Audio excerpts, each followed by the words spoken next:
আসসালামু আলাইকুম ওয়া আমার সম্মানিত সকল ভাই ও বোনেরা সবাই কেমন আছেন? আশা করি সবাই ভালো আছেন।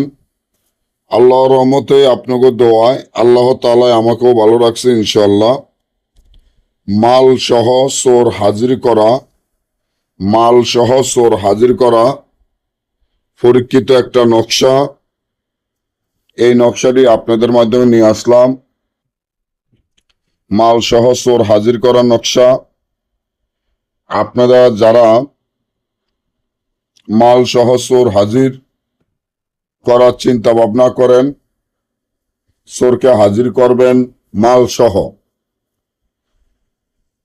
কারণ যদি দেখেন যে আপনার মাল কোনো চোর চুরি করতে আছে, এখন এই চোরকে মাল সহ কিভাবে হাজির করবেন, কিভাবে চোরকে মাল সহ হাজির করবেন, আজকে সম্পূর্ণ ভিডিওটি ভালো মতন দেখে বুঝতে পারবেন যে মাল সহ কিভাবে চোর হাজির করা যায়। আপনার একজন চোর আপনার স্বর্ণ চুরি করেছে, হয়তোবা টাকা পয়সা চুরি করেছে, হয়তোবা মানি ব্যাগ বা যে কোনো ব্যাগ চুরি করেছে, বা গরু ছাগল চুরি করছে, বা নৌকা চুরি করেছে, বা জাহাজ চুরি করেছে, বা জাল চুরি করেছে। যে কোনো জিনিস আপনার চুরি করেছে একজন চোর।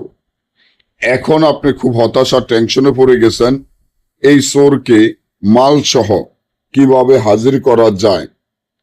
তাহলে এখনই আমার এই চ্যানেলটি সাবস্ক্রাইব করেন, লাইক করেন, আপনাদের বন্ধুদের সাথে ফেসবুকে শেয়ার করেন। আমরা এই ভিডিওগুলো নিয়মিত দিয়ে থাকি।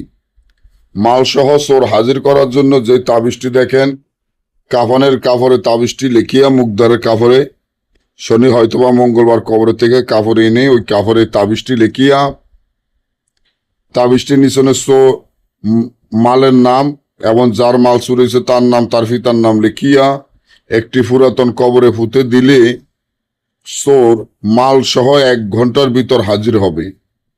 আর যদি না বোঝেন বা আমাদের থেকে কাজগুলো গ্যারান্টি সহকারে করায় নিতে চান, তাহলে আমার স্ক্রিনে দেওয়া নম্বরে যোগাযোগ করে যে কোনো কাজ করাইতে পারবেন। সকলে ভালো থাকবেন। আল্লাহ হাফিজ।